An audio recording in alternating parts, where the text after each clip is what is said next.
Donald Trump vient d'insulter Mohammed Ben Salman en direct à la télévision américaine. Alors là, les gars, si l'Arabie Saoudite laisse passer ça, honnêtement, asseyez-vous et n'ouvrez plus jamais vos bouches en Arabie Saoudite.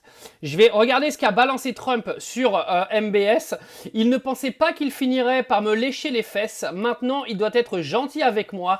Il n'a pas le choix. Donc en gros, Donald Trump va forcer l'Arabie Saoudite à signer les accords d'Abraham pour la reconnaissance de l'État d'Israël. Il y a Trump qui va insulter aujourd'hui donc le prince d'Arabie Saoudite au calme.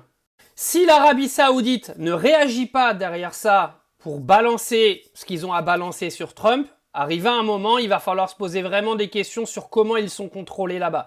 Parce que déjà, depuis le début de la guerre, des pays comme le Qatar, comme les Émirats arabes, comme le Koweït ont pris un sacré coup dans la gueule par rapport à leur image. Mais si en plus, tu laisses le président américain t'insulter comme il le fait aujourd'hui, mais là, c'est même plus une image de soumission que tu vas avoir là. Donald Trump, qui dans la même interview a appelé le détroit d'Ormuz le détroit de Trump.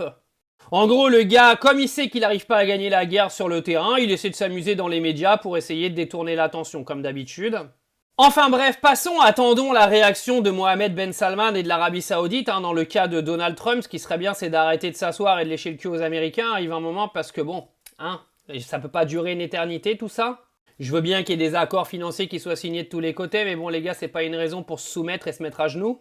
De l'autre côté, je vous en parlais ce matin, c'est officiel maintenant, les Houthis du Yémen rentrent en guerre, donc en soutien à l'Iran, au Liban, à l'Irak et à la Palestine. Les forces armées yéménites, avec l'aide d'Allah, ont mené une première opération militaire dans le sud de la Palestine occupée. Il faut savoir que Israël a connu ses premiers bombardements de la part du Yémen la nuit dernière. Donc les Houthis rentrent officiellement en guerre avec Israël sur cette nouvelle guerre qu'on a au Moyen-Orient depuis l'intervention des Américains, bien sûr, parce que les Houthis ont toujours bombardé Israël, c'est pas nouveau.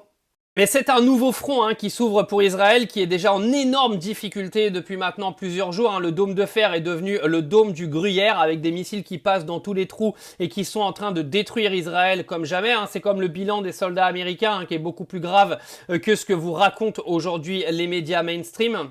Mais bon, ils continueront à vous dire que l'Iran est en train de perdre la guerre, du grand classique. On a même l'armée ougandaise, vous savez, l'armée ougandaise qui est complètement liée à Israël avec ses 45 000 pauvres militaires qui est venue dire qu'elle pourrait éteindre l'Iran et ses 750 000 militaires en 2 semaines. LOL. Bon, je mets un peu d'opinion personnelle aujourd'hui dans la vidéo parce qu'arrive un moment le foutage de gueule, ça va 5 minutes, mais bon, faut garder un minimum de réflexion, surtout quand t'es à la direction d'un pays, quoi, d'accord? Je pense qu'arrive un moment, faut arrêter de désinformer sa population, rester un petit peu lucide sur qui tu es et rester un petit peu à ta place,